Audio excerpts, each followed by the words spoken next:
Assalamualaikum warahmatullahi wabarakatuh.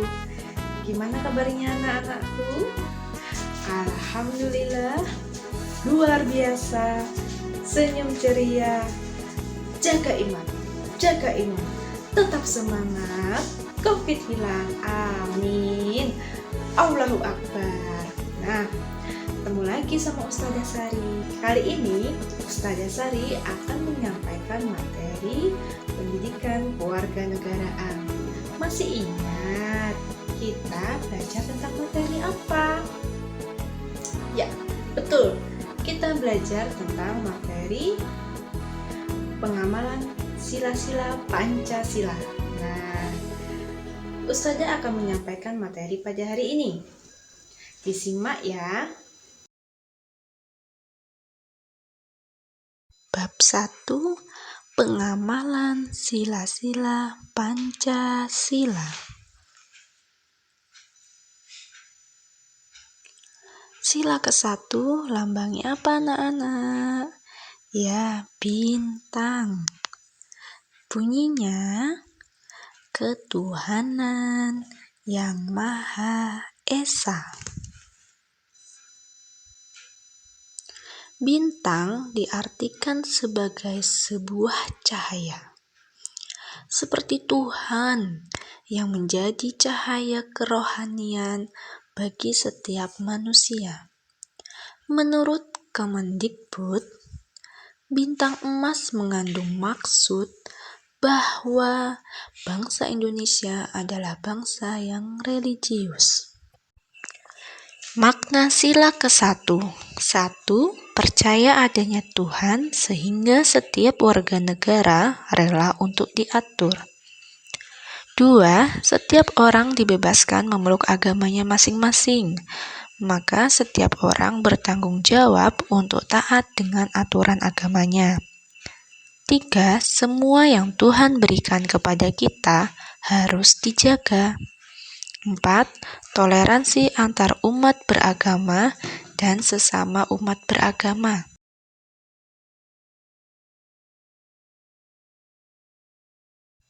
Contoh sikap yang mencerminkan sila ke-1: beribadah, berkata jujur, dan hidup rukun, dan lain-lain yang sesuai dengan makna sila pertama. Tadi kan ada yang taat beribadah, diatur dalam agamanya. Terus berkata jujur juga termasuk dalam aturan agama. Hidup rukun, ini kita ada dalam makna sila ke-1 tadi, toleransi antar umat beragama dan sesama umat beragama. Sila kedua lambangnya apa? Ya, rantai emas yang bunyinya kemanusiaan yang adil dan beradab. Lambang rantai disusun atas gelang-gelang kecil dengan jumlah 17 gelang dan saling menyambung, menandakan hubungan manusia satu dengan yang lain dan saling membantu. Gelang persegi menggambarkan pria, gelang lingkaran menggambarkan wanita. Makna sila kedua. 1. Setiap manusia setara dan sejajar. Maksudnya, apakah itu wanita ataupun pria, sama. Tidak ada perbedaan di mata hukum ataupun dalam kehidupan sosialnya. Yang kedua, beradab dalam rasa, pikiran, dan tindakan. Kita harus selalu memiliki sopan santun ya. Kita juga harus mengendalikan perasaan kita. Misalnya kita lagi emosi, kita harus bisa mengendalikan emosi kita. Jangan sampai kita emosi melakukan tindakan-tindakan yang berbahaya atau menyakiti orang lain. Pikiran, Kita juga harus selalu berpikir yang positif. Kita juga harus selalu berprasangka yang baik kepada Allah ataupun manusia. Dan tindakan yang kita lakukan haruslah yang beradab. Adab kepada orang tua, adab kepada yang lebih muda, ataupun adab dengan teman kita. Di penjajah, Indonesia adalah negara yang merdeka. Masyarakatnya juga merdeka. Jangan sampai Indonesia kembali dijajah oleh negara asing. Kita harus senantiasa bersatu agar negara kita tidak pernah dijajah oleh negara lain. Masyarakatnya juga masyarakat yang merdeka. Jangan sampai kita melakukan tindakan bullying, mengejek teman, atau apapun yang menindas orang lain. Dan kita jangan pernah mau untuk ditindas atau diremehkan oleh orang lain. Kita harus berusaha untuk membela diri kita karena kita adalah warga yang merdeka. Jadi, kita harus saling menyayangi, harus saling hidup rukun, agar senantiasa bersatu dan tetap menjadi negara yang merdeka. Yang keempat, mengutamakan kebenaran dan keadilan. Negara kita adalah negara hukum. Hukum di Indonesia akan selalu membela yang benar dan selalu menjunjung tinggi nilai-nilai keadilan untuk semua kemakmuran dan kesejahteraan masyarakat Indonesia.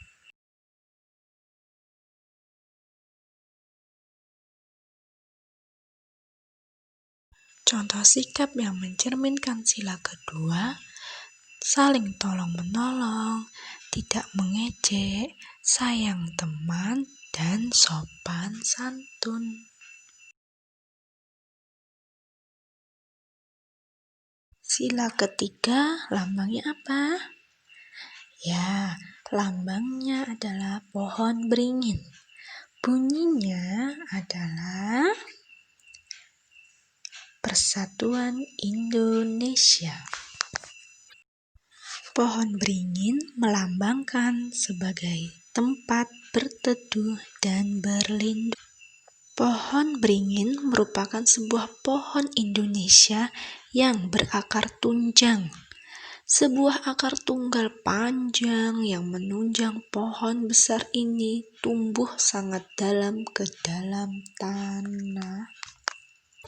Hal ini mencerminkan kesatuan dan persatuan Indonesia.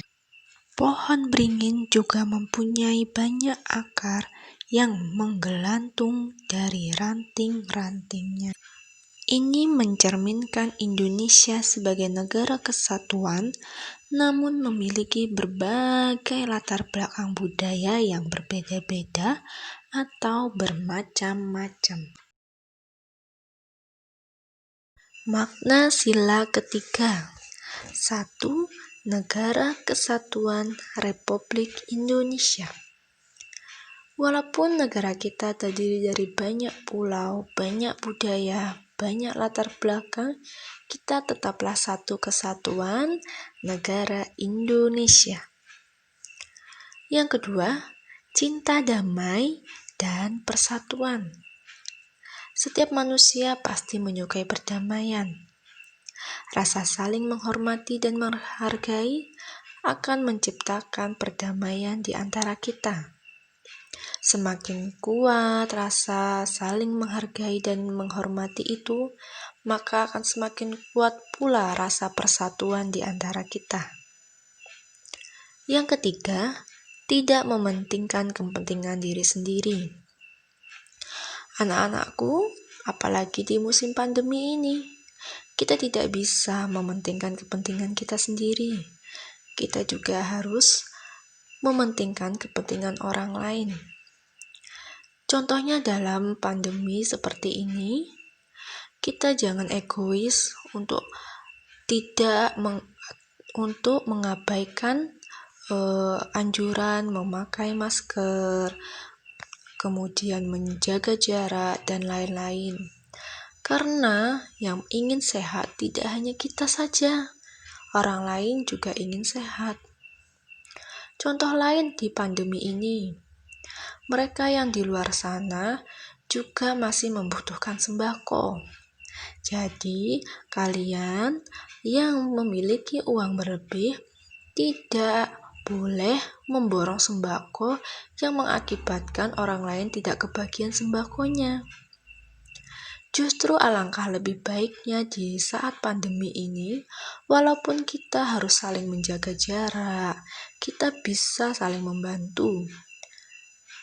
Kita bantu mereka yang masih kekurangan, kita bantu mereka yang masih susah untuk mencari makan sehari-hari. Dengan begitu, rasa perdulian di antara kita akan semakin erat, maka rasa persatuan kita juga akan semakin kuat. Inilah yang mencerminkan sila ketiga. Supaya Indonesia tetap kuat bersatu, haruslah diiringi dengan rasa saling menghargai, saling menghormati, dan berbagi dengan sesama ya. Anak-anakku yang solih-solihah.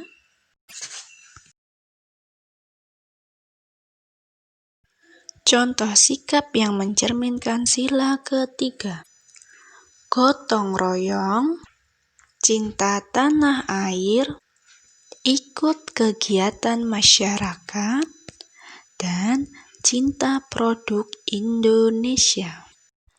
Nah, anak-anakku, itu tadi materi kita hari ini. Ada tugas dari Ustazah. Ini tugasnya, sebutkan masing-masing 2 contoh sikap yang pernah kamu lakukan yang mencerminkan sikap sila ke-1, sila kedua, dan sila ketiga. Jadi, contohnya misalnya sila 1, 2 contoh, sila 2, 2 contoh, dan sila ketiga juga 2 contoh. Tulis di buku, tulis bergaris kalian. Jangan lupa tulis tanggalnya dan tulis dengan tulisan yang rapi, jelas. Gunakan pulpen ya, agar Ustazah mudah untuk mengoreksinya. Nah, itu tadi materi kita pada hari ini. Jangan lupa tugasnya dikerjakan. Tetap semangat belajar dari rumahnya. Jaga iman dan jaga imun kalian dengan makanan yang bergizi. Sampai jumpa di pertemuan kita berikutnya. Insya Allah, hari Jumat besok, Ustazah akan mengadakan PH untuk PKN ini. Jadi, anak-anakku yang solih-solihah, belajar dari rumahnya yang semangat ya. Tetap semangat. Wassalamualaikum warahmatullahi wabarakatuh.